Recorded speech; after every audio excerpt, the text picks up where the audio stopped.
अस्सलाम वालेकुम, मेरा नाम डॉक्टर अवैस अनवर है और फर्स्ट ईयर बायोलॉजी के अंदर हम चैप्टर नंबर 8 डिस्कस कर रहे हैं। इंट्रोडक्शन के ऊपर हम बात कर चुके हैं, जनरल कैरेक्टरिस्टिक्स के ऊपर हम बात कर चुके हैं, बॉडी कैसी होती है उसके बारे में हम डिस्कस कर चुके हैं। Now let's talk about nutrition in fungi. थोड़ा सा पेज जो है ये अजीब सा हो रहा है, पता नहीं किस तरह से मैंने इसे क्रॉप किया था। खैर, न्यूट्रिशन किसे कहते हैं? न्यूट्रिशन एक ऐसा प्रोसेस होता है जिसमें ऑर्गेनिज्म जो है वो अपने लिए फूड या तो मैन्युफैक्चर करता है या हासिल करता है। हमें पता है there are two types of nutrition, there are two modes of nutrition. एक को हम कहते हैं ऑटोट्रॉफिक, जिसके अंदर ऑर्गेनिज्म खुद अपने लिए फूड पार्टिकल्स जो है वो मैन्युफैक्चर करते हैं, सिंपल सब्सटेंसेस से, सिंपल इनऑर्गेनिक मटेरियल से ऑर्गेनिक मटेरियल बनाते हैं। ये काम प्लांट्स करते हैं, एल्गी करते हैं, कुछ बैक्टीरिया करते हैं, साइनोबैक्टीरिया करते हैं। और दूसरा जो मोड ऑफ न्यूट्रिशन होता है उसे हम कहते हैं हीटरोट्रॉफिक। हीटरोट्रॉफिक वो होता है कि जिसके अंदर ऑर्गेनिज्म अपना फूड जो है वो खुद मैन्युफैक्चर नहीं कर सकता, तो वो डिपेंडेंट होता है किसी न किसी के ऊपर, चाहे किसी लिविंग ऑर्गेनिज्म के ऊपर हो, चाहे किसी डेड ऑर्गेनिज्म के ऊपर हो, लेकिन अपना जो है वो बंदोबस्त खुद नहीं कर सकता। अब फंजाई के बारे में अभी हम पढ़कर आए थे कि फंजाई के पास क्लोरोफिल नहीं होता। जब क्लोरोफिल नहीं है तो ये फोटोसिंथेसिस नहीं कर सकते, जब फोटोसिंथेसिस नहीं कर सकते तो ये ऑटोट्रॉफिक नहीं हो सकते। दैट इज़ वाई हम इन्हें कहते हैं हीटरोट्रॉफ्स। और फंजाई, अच्छा, हीटरोट्रॉफ का मतलब क्या है? They obtain their food by direct absorption, और डायरेक्ट एब्जॉर्प्शन की वजह से हम इन्हें खास तरह के हीटरोट्रॉफ कहते हैं, दैट इज़ एब्जॉर्प्टिव हीटरोट्रॉफ। क्योंकि हीटरोट्रॉफ तो एनिमल भी होते हैं, एनिमल होते हैं इंजेस्टिव हीटरोट्रॉफ, जबकि इसके बरक्स फंजाई जो होते हैं वो एब्जॉर्प्टिव होते हैं। अच्छा, अब हमारे पास हीटरोट्रॉफ्स जो है ना, फंजाई जो हीटरोट्रॉफ्स हैं उनकी कुछ टाइप्स हैं। पहले मैं थोड़ा सा ओवरव्यू दे दूं तो ये हमारे पास न्यूट्रिशन है, न्यूट्रिशन के अंदर सारे के सारे फंजाई हैं हीटरोट्रॉफ। अब हीटरोट्रॉफ की ना डिफरेंट टाइप्स हैं। फॉर एग्जांपल, एक तरह के हीटरोट्रॉफ वो हैं जिन्हें हम कहते हैं सेप्रोट्रॉफ्स। सेप्रोट्रॉफ वो होता है, हमने प्लांट्स के अंदर भी देखा है चैप्टर नंबर 12 के अंदर, कि सेप्रोफाइट ऐसे प्लांट्स होते हैं जो डेड ऑर्गेनिज्म के ऊपर डिपेंडेंट होते हैं। बिल्कुल इसी तरह सेप्रोट्रॉफ वो होते हैं जो किससे फूड लेते हैं? जो फूड लेते हैं डेड ऑर्गेनिज्म से या डेड ऑर्गेनिक मैटर से। इनके पास स्पेशल एब्जॉर्प्शन के स्ट्रक्चर्स होते हैं जिन्हें हम कहते हैं राइजोइड्स। तो ये रूट लाइक स्ट्रक्चर्स होते हैं जो एब्जॉर्प्शन के काम आएंगे, ठीक है। दूसरे हमारे पास फंजाई हैं हीटरोट्रॉफिक, जिन्हें हम कहते हैं पैरासाइटिक। अब पैरासाइटिक वो हैं जो लेते हैं लिविंग ऑर्गेनिज्म पे, जो डिपेंडेंट होते हैं लिविंग ऑर्गेनिज्म के ऊपर, और इनके पास जो स्पेशल स्ट्रक्चर होते हैं एब्जॉर्प्शन के लिए, दे आर कॉल्ड हॉस्टोरिया। या आप प्लांट के अंदर भी देखेंगे, वो प्लांट जो किसी दूसरे प्लांट के ऊपर डिपेंडेंट होते हैं वो एक स्ट्रक्चर भेजते हैं जिन्हें हम हॉस्टोरिया कहते हैं।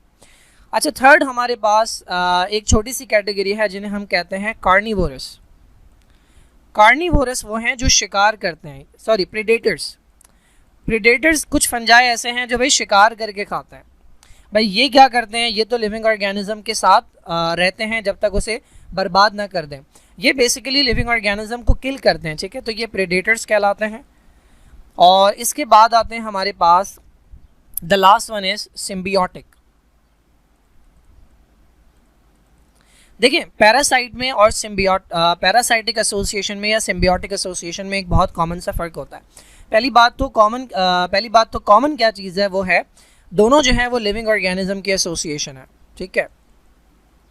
पैरासाइट के अंदर भी दो लिविंग ऑर्गेनिज्म एसोसिएशन बनाते हैं और सिम्बियोटिक के अंदर भी दो लिविंग ऑर्गेनिज्म की एसोसिएशन होती है। फ़र्क ये होता है कि पैरासाइटिक के अंदर एक को बेनिफिट होता है और दूसरे को नुकसान होता है। जिसको बेनिफिट होता है वो पैरासाइट होता है और जिसको नुकसान होता है उसे हम होस्ट कहते हैं। सिम्बियोटिक रिलेशनशिप एक ऐसा रिलेशनशिप होता है जिसमें किसी को नुकसान नहीं होता। अब सिम्बियोसिस की दो टाइप्स होती हैं। यहाँ पर जो हम बात करेंगे वो हम बात करेंगे म्यूचुअलिज्म की। म्यूचुअलिज्म का मतलब होता है दोनों का फ़ायदा, यानी एक ऐसा रिलेशनशिप है जिसमें फंजाई किसी दूसरे ऑर्गेनिज्म के साथ रहेगा, फंजाई को भी फ़ायदा और उस दूसरे ऑर्गेनिज्म को भी फ़ायदा होगा। तो ये बेसिक सा ओवरव्यू हो गया। अब ज़रा टेक्स्ट के अंदर देख लेते हैं। तो पहली कैटेगरी है हमारे पास जिन्हें हम कहते हैं सेप्रोट्रॉफ, या इनके लिए एक और वर्ड यूज़ होता है सेप्रोब्स, या इनके लिए एक और वर्ड यूज़ होता है, they are also known as decomposers. क्यों? बिकॉज ये ऑब्टेन करते हैं अपनी food directly from dead organic matter. तो जो भी डेड बॉडीज़ होती हैं या कोई भी डेड ऑर्गेनिक मटेरियल पड़ा हुआ होता है, ये उसके ऊपर एंजाइम छोड़ते हैं। मैंने पहले भी बताया था, ये एंजाइम क्या करते हैं? उस फूड पार्ट उस लार्ज उन तमाम लार्ज मॉलिक्यूल्स को स्मॉल मॉलिक्यूल्स के अंदर ब्रेक डाउन कर लेंगे। जब वो मॉलिक्यूल्स स्मॉल मॉलिक्यूल्स में ब्रेक डाउन हो जाएंगे तो ये उन्हें एब्जॉर्ब कर लेगा। फंगस जो है वो इन्हें एब्जॉर्ब कर लेगा। दैट इज़ वाई ये पहले डाइजेस्ट कर रहे हैं फिर एब्जॉर्ब कर रहे हैं, they are known as absorptive heterotroph. इस एब्जॉर्प्शन के लिए इनके पास कुछ मॉडिफाइड हाइफा होते हैं, दे आर कॉल्ड राइजोइड, ठीक है। अच्छा, फंजाई के बारे में मैंने आपको बताया था कि फंजाई भी डीकम्पोजर है और बैक्टीरिया भी डीकम्पोजर है, ठीक है। फंजाई और बैक्टीरिया दोनों है।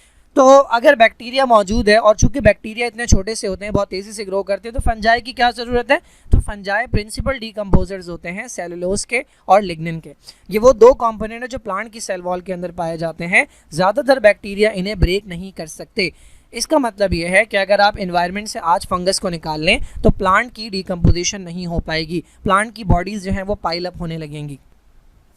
अच्छा भाई, what is important about these decomposers? मतलब ठीक है, अगर फंजाई डीकम्पोजिशन कर भी रहे हैं तो इसका फ़ायदा क्या है? तो इसका फ़ायदा ये होता है कि इससे होती है रिसाइकलिंग ऑफ एलिमेंट्स या रिसाइकलिंग ऑफ मैटर।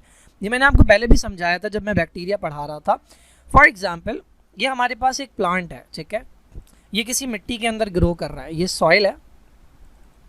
इस प्लांट को मिल रही है एनर्जी कहाँ से? सन से, ठीक है, सनलाइट ये आ रही है। प्लांट क्या करेगा? फोटोसिंथेसिस करेगा, अपनी बॉडी के अंदर कुछ मटेरियल बनाएगा। इस प्लांट को खाएगा प्राइमरी कंज्यूमर, जो बेसिकली कहलाते हैं हर्बीवोर्स, ठीक है, प्लांट्स खाने वाले। इसको कौन खाएगा? Secondary consumer. इसको कौन खाएगा? Tertiary consumer.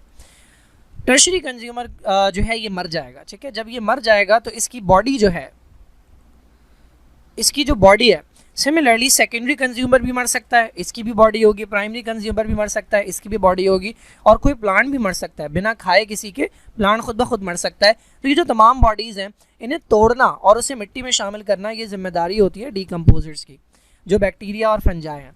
अब इसका फ़ायदा क्या है?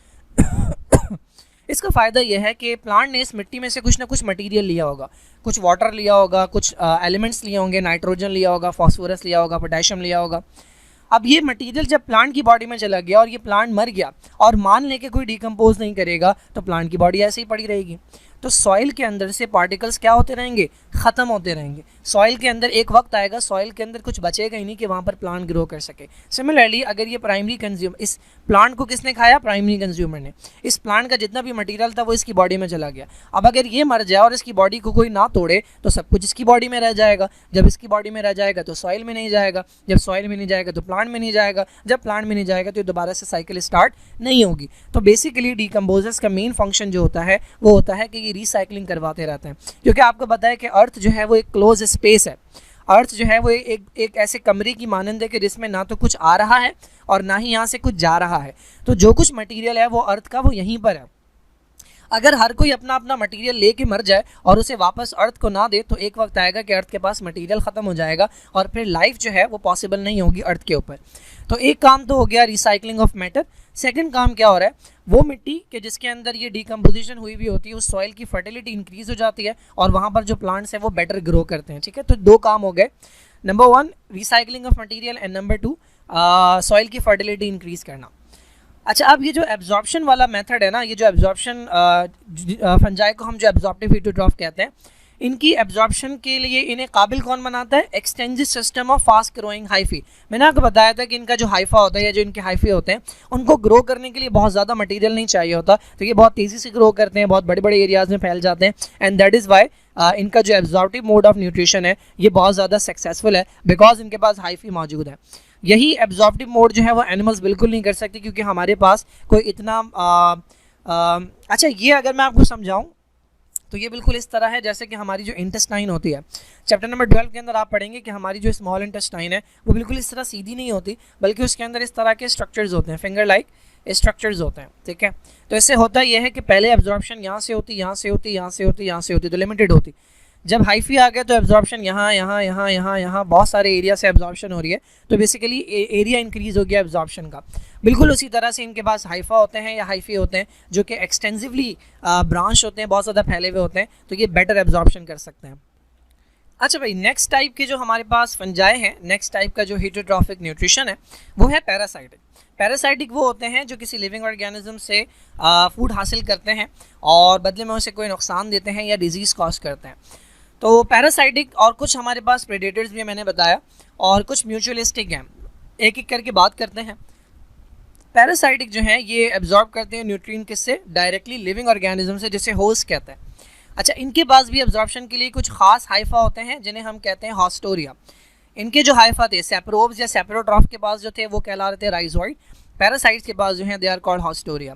मैं पहले भी डिस्कस कर चुका हूँ कि पैरासाइट दो तरह के होते हैं, एक वो जो टोटली डिपेंडेंट होते हैं अपने होस्ट पे, दे आर कॉल्ड ऑब्लिगेट। ये किसी ना किसी लिविंग ऑर्गेनिज्म की बॉडी पर ग्रो कर सकते हैं अगर आप इन्हें लैब में ग्रो करने की कोशिश करेंगे कल्चर मीडियम के ऊपर। कल्चर मीडियम का मतलब एक ऐसा मटीरियल कि जिसमें आप इसकी ख्वाहिशात के मुताबिक, इसकी ज़रूरत के मुताबिक चीज़ें दे भी देंगे लेकिन उसके बावजूद ये ग्रो नहीं करेगा। ऐसा पैरासाइट जो सिर्फ होस्ट के ऊपर ग्रो करे वो कहलाता है ऑब्लिगेट। तो ये टोटली डिपेंडेंट होते हैं अपने होस्ट के ऊपर।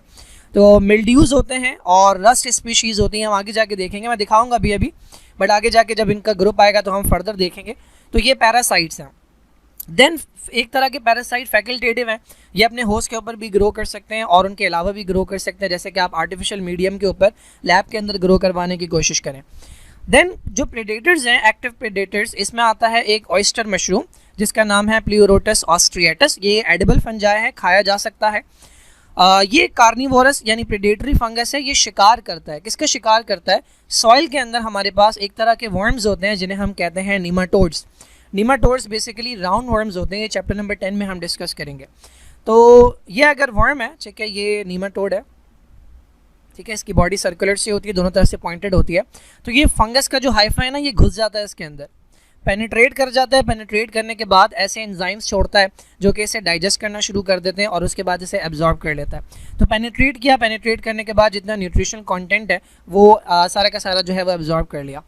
अच्छा, इसके अलावा हमारे पास कुछ स्पीशीज़ हैं आर्थ्रोबॉटरिस की, ये ट्रैप करते हैं सॉइल नीमाटोड्स को। ये क्या करते हैं? ये रिंग्स बनाते हैं। ये अगर हमारे पास एक वर्म है, ठीक है, दिस इज़ द वर्म, तो ये फंगल हाइफा आ रहा है, ये क्या है, चलना, ये फंगल हाइफा आ रहा है, ये क्या करेगा? इसके अराउंड रिंग्स बनाएगा। ये बन रहा है रिंग। रिंग बनने की वजह से ये क्या होगा? ये ट्रैप हो जाएगा। ये कहलाते हैं कंस्ट्रिक्टिंग रिंग्स। कंस्ट्रिक्टिंग रिंग्स का मतलब ये छोटे होते जाते हैं और ये ट्रैप कर लेते हैं किसी भी वर्म्स को। तो ये आर्थ्रोबॉटरिस जो है ये काम करता है। मैं दिखाता हूँ ये रिंग्स किस तरह के होते हैं। तो देयर आर डिफरेंट मैकेनिज्म्स जिसके थ्रू ये जो प्रेडेटर्स होते हैं, ये जो शिकारी होते हैं, ये अपने जो प्रे है, जो इनका शिकार है, उसे कैच करते हैं और उससे फिर तमाम न्यूट्रिएंट्स जो हैं वो एब्जॉर्ब कर लेते हैं उसे डाइजेस्ट करने के बाद। इसके कुछ ऐसे हैं जो सीक्रेट करते हैं कोई स्टिकी सब्सटेंस, जैसे कि प्लांट्स भी होते हैं, स्टिकी सब्सटेंस सीक्रेट करेंगे, वहाँ पर आकर कोई एनिमल जो है वो चिपक जाएगा, कोई इंसेक्ट चिपक जाएगा, जो इंसेक्टिवोरस प्लांट्स होते हैं, और फिर वो उसे किल कर देते हैं या उसे खा जाता है। तो ये करते हैं हमारे पास प्रेडेटर्स। द लास्ट एसोसिएशन जो कि हमारे पास ऐसी एसोसिएशन होती है जिसके अंदर किसी का नुकसान नहीं होता, तो ये है हमारे पास म्यूचुअलिस्टिक सिम्बियोटिक। देखिए इन्होंने यहाँ पर मेंशन भी किया हुआ है, क्योंकि सिम्बियोसिस की दो टाइप्स होती हैं। एक होता है म्यूचुअलिस्टिक या म्यूचुअलिज्म, जिसमें दोनों का फ़ायदा होता है, और एक ऐसा होता है जिसे हम कहते हैं कॉमेंसैलिज्म। ये सेकेंड ईयर के अंदर आप पढ़ेंगे। कॉमेंसैलिज्म के अंदर एक का फ़ायदा होता है लेकिन दूसरे का कोई ना फ़ायदा होता है ना नुकसान होता है। तो फिलहाल हम बात कर रहे हैं म्यूचुअलिस्टिक एसोसिएशन की, एक ऐसी एसोसिएशन जिसमें बेनिफिट होता है दोनों पार्टनर को। तो फंजाई जो हैं ये दो तरह की एसोसिएशन बनाते हैं, एक को हम कहते हैं लाइकन्स और एक को हम कहते हैं माइकोराइजी। अच्छा, ये घड़िया सी डायग्राम है, ये मैं दिखाता हूँ अभी अच्छे से। लाइकन्स जो है हमारे पास अगेन म्यूचुअलिस्टिक है, सिम्बियोटिक एसोसिएशन है, किसके दरमियान? ये बहुत इंपॉर्टेंट है। तो लाइकन्स के अंदर जो शादी होती है वो होती है फंजाई की। कौन से फंजाई? ये डिफरेंट ग्रुप से फंजाई की, अभी आपको नहीं पता। फंजाई की शादी होती है किसके साथ? फोटो ऑटोट्रॉफ के साथ, या तो ग्रीन एल्गी के साथ या साइनोबैक्टीरिया के साथ, या अगर फंजाई हैंडसम हो तो दोनों के साथ हो सकती है। ठीक है, बेसिकली ये दोनों साथ मिलकर रहता है। अब देखें फंजाई इसमें कुछ पार्टिसिपेट करेगा, कुछ फ़ायदा देगा एलजी को, और एलजी रिटर्न में फंजाई को कुछ फ़ायदा देगा जब ये गाड़ी चलेगी। तो बेसिकली जिस तरह एक सैंडविच होता है, जिसके जैसे बर्गर होता है, ठीक है, एक बर्गर होता है, उसका ये बंद होता है और बीच में जो भी चिकन वगैरह है वो होता है। ठीक है, बिल्कुल इसी तरीके से ये जो आउटर पार्ट है, अगर ये लाइकन है तो ये जो आउटर पार्ट है ये फंजाई बनाता है। ठीक है, ये आउटर पार्ट है, ये आउटर पार्ट है, ये फंजाई बनाता है, और ये जो मिडिल पार्ट है बीच में मौजूद होता है एल्गी। फंजाई क्यों आउटर पार्ट बनाता है? क्योंकि फंजाई की बॉडी होती है थोड़ी सी रेजिस्टेंट, तो बहुत ज़्यादा स्ट्रॉन्ग लाइट जो है फंजाई उससे बचाता है। थोड़ी थोड़ी लाइट फंजाई से गुजर के जा रही होती है जिसको एलजी इस्तेमाल करता है। तो फंजाई जो है ये इसे हार्श इन्वायरमेंट से बचाता है, क्योंकि एलजी की बॉडी सेंसिटिव होती है, फंजाई की बॉडी रेजिस्टेंट होती है। अच्छा, इसके अलावा लाइट और डेसिकेशन से बचा रहे फंजाई को फ़ायदे में क्या मिल रहा है? फूड मिल रही है, क्योंकि एल्गी होते हैं ऑटोट्रॉफिक, ये फोटोसिंथेसिस करते हैं, खाना अपने लिए भी बनाते हैं और फंजाई के लिए भी बनाता है। अच्छा, मज़े की बात क्या है, ऐसी ऐसी जगहें, ऐसे ऐसे एनवायरनमेंट जहाँ पर फंजाई अकेला नहीं ग्रो कर सकता। क्यों? बॉडी तो रेजिस्टेंट है लेकिन खाना नहीं है वहाँ पे, अपना खाना नहीं बना सकता। एल्गी अकेला क्यों नहीं ग्रो कर सकता? क्योंकि ये खाना तो बना सकता है लेकिन एनवायरनमेंट बहुत टफ है।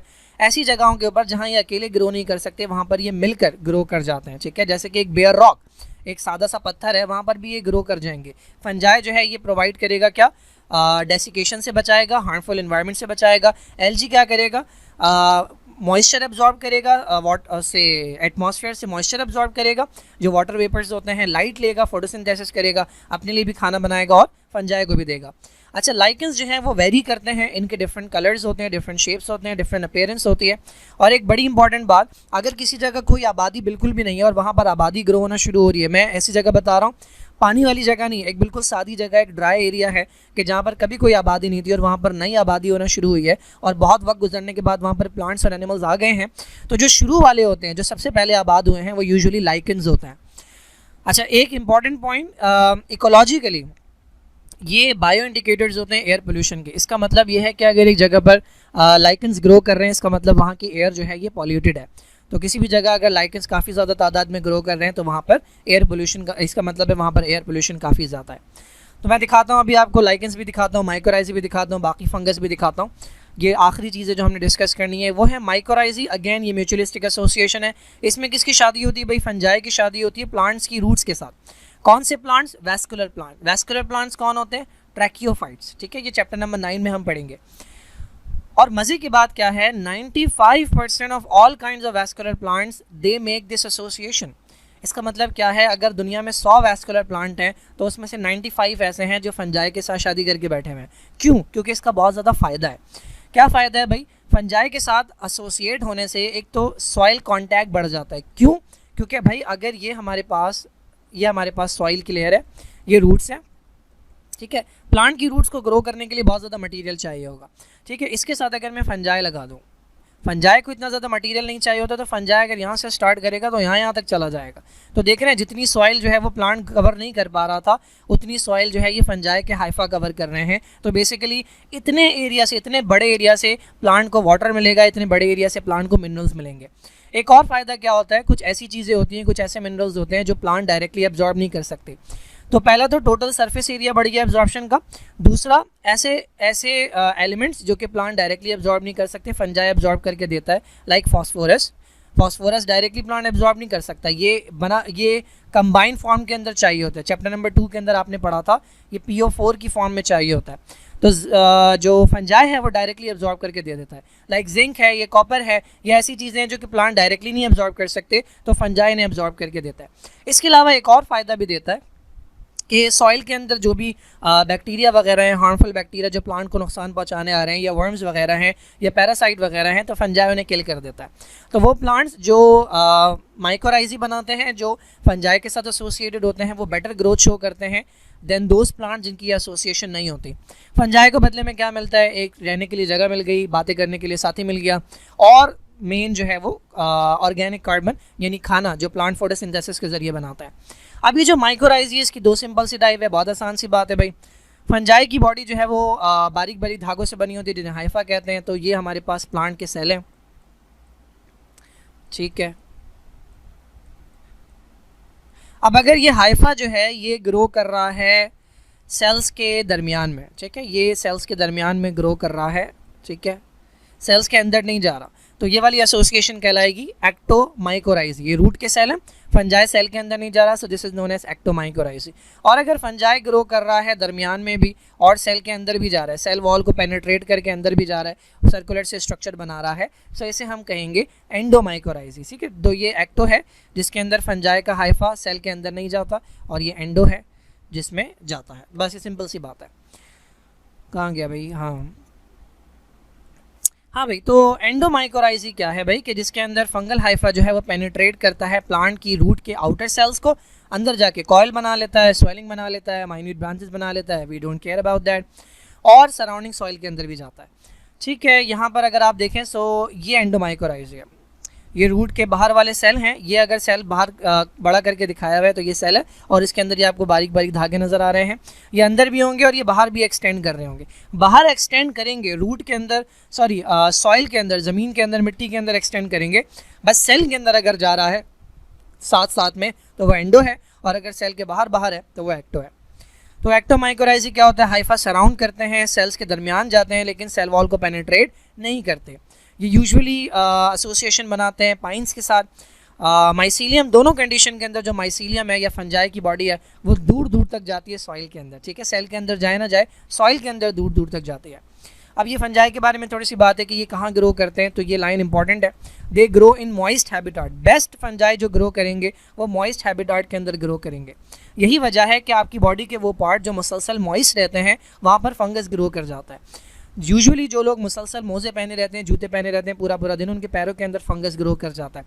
बॉडी के जो फोल्ड्स हैं, स्पेशली जो रिप्रोडक्टिव पार्ट्स हैं हमारे, रिप्रोडक्टिव एक्सटर्नल जेनिटेलिया जिसे हम कहते हैं, उसके अराउंड का जो एरिया होता है वो बहुत ज़्यादा मॉइस्ट रहता है। जो बॉडी का लोअर पार्ट है, एब्डोमेन के नीचे वाला पार्ट जो होता है, थाइस के दरमियान, ये एरिया ऐसा है कि जो मुसलसल मॉइस्ट रहता है। तो यहाँ पर भी बहुत सारे लोगों के फंगस ग्रो कर जाता है। मेल्स के अंदर ये कंडीशन बहुत ज़्यादा कॉमन होती है। तो फंजाई ग्रो करते हैं बेस्ट मॉइस्ट हैबिटाट के अंदर, लेकिन इसका मतलब ये नहीं है कि ये सिर्फ मॉइस्ट कंडीशन में ग्रो कर सकते हैं, ये ड्राई कंडीशंस के अंदर भी ग्रो कर सकते हैं। कैसे सर्वाइव कर जाते हैं? रेस्टिंग स्टेज में चले जाते हैं या स्पोर बना लेते हैं। रेस्टिंग स्टेज का मतलब डॉर्मेंट हो जाते हैं, सो जाते हैं, इनएक्टिव हो जाते हैं, और जब कंडीशन दोबारा से फेवरेबल होती है तो जाग जाते हैं। पीएच की अगर हम बात करें तो 2 से 9, 2 जो है वो बहुत ज़्यादा एसिडिक है, 9 जो है वो बेसिक है। तो ये इतनी वाइड रेंज ऑफ पीएच को बर्दाश्त कर सकते हैं, यानी डिफरेंट पीएच के अंदर ग्रो कर सकते हैं। टेम्परेचर की बहुत बड़ी रेंज को ये बर्दाश्त कर सकते हैं। हाई ऑस्मोटिक प्रेशर, यानी बाहर का सोल्यूशन अगर हाइपरटोनिक भी है तब भी ये उसके अंदर ग्रो कर जाते हैं। फॉर एग्जांपल, एक कॉन्सेंट्रेटेड सॉल्ट सोल्यूशन है या कॉन्सेंट्रेटेड शुगर सोल्यूशन है या जेली या जैम है, तो ये उसके अंदर भी ग्रो कर जाते हैं। हालांकि जेली और जैम बहुत ज़्यादा कॉन्सेंट्रेटेड होते हैं। तो इन तमाम कंडीशंस के अंदर जो है ये ग्रो करने की सलाहियत रखते हैं। दैट इज़ वाई ये बहुत ज़्यादा वो हैं, सक्सेसफुल है लैंड के ऊपर। अच्छा, फंजाई जो है वो फूड स्टोर करते हैं लिपिड ड्रॉपलेट्स में और ग्लाइकोजन की फॉर्म में। ये मैं पहले भी बता चुका हूँ, ये फीचर ऐसा है जो एनिमल लाइक है, ग्लाइकोजन वाला। अब मैंने आपको दिखाना है जो डिफरेंट टाइप के फंजाई की हमने बात की, उनकी पिक्चर्स देख लेते हैं। ये जो आपको नज़र आ रहा है प्लांट्स के ऊपर ग्रो हुआ हुआ, ये पाउडरी मिल्ड्यू है, सफ़ेद सफ़ेद जैसा जो आपको नज़र आ रहा है, ये बेसिकली फंगस है। ये प्लांट्स को ख़राब कर देता है। ग्रेप्स के ऊपर या डिफरेंट प्लांट्स के ऊपर ये जो है वो लग जाता है और पूरे के पूरे प्लांट को ख़राब कर देता है। अभी आपको नज़र तो आ रहा है एक वाइटिश है, इसको अगर आप माइक्रोस्कोपिक लेवल के ऊपर जाके देखेंगे, हाँ भाई, तो हम बात कर रहे थे कि अगर इसे माइक्रोस्कोपिक लेवल के ऊपर आप जाके देखेंगे तो आपको नज़र आएगा कि ये बहुत बारीक बारीक हाइफा हैं, उनसे मिलकर बना हुआ है। ठीक है जी। अच्छा जी, तो ये पाउडरी मिल्ड्यू है, ये पैथोजन है, बीमारियां कॉज करता है, प्लांट्स के अंदर नुकसान पहुंचाता है। ये रस्ट है, ये भी डिफरेंट प्लांट्स के ऊपर ग्रो करते हैं, रस्टी कलर होता है इनका, ये भी फंगस है, ये भी डिस्ट्रॉय कर देते हैं प्लांट्स को। देखें अगर आप यहाँ पे, तो यहाँ पे भी थोड़ा बहुत आइडिया हो रहा है कि बहुत बारीक बारीक स्ट्रक्चर है, बट माइक्रोस्कोपिक लेवल पे अगर आप जाके देखेंगे तो आपको हाइफा जो है वो क्लियरली नज़र आएंगे। दिस इज़ आर्थ्रोवॉटरिस, जो कि प्रीडेटर था। ये अगर आप देखें तो आपको कंस्ट्रक्टिंग रिंग्स नज़र आ रहे हैं। ये वर्म है और वर्म के अराउंड ये रिंग्स आपको नज़र आ रहे हैं, यहाँ पर भी रिंग्स नज़र आ रहे हैं। इसके अंदर एक बार वर्म फंस जाता है, उसके बाद ये हाइफा जो है इसका वो पेनिट्रेट कर जाता है अंदर, और अंदर जाने के बाद जो है वो एंजाइम छोड़ देता है और एंजाइम जो है वो उसे डाइजेस्ट करते हैं और फिर ये एब्जॉर्ब कर लेता है। ये प्लूरोटस ऑस्ट्रिएटस है, जो ऑयस्टर मशरूम था। ये एडिबल है, खाया जाता है, और ये जो है वो कार्निवोरस है या प्रेडेटर है। ये भी वर्म्स का शिकार करता है। इसके हाइफा भी डिफरेंट तरीके से वर्म्स वगैरह को ट्रैप करके उन्हें डाइजेस्ट करता है। ये इसी की तरह का है दूसरी स्पीशी प्लूरोटस सैपिडस, वही काम है इसका भी। बुक के अंदर इसकी भी डायग्राम बनी हुई थी, वो जो क्लियर नहीं थी, बहुत डार्क सी डायग्राम थी। और उसके बराबर में ये डैक्टिलेरिया कैंडिडा है। अगेन वही सारे मैकेनिज्म्स हैं ट्रैप करने वाले, ठीक है, रिंग्स बनाने वाले।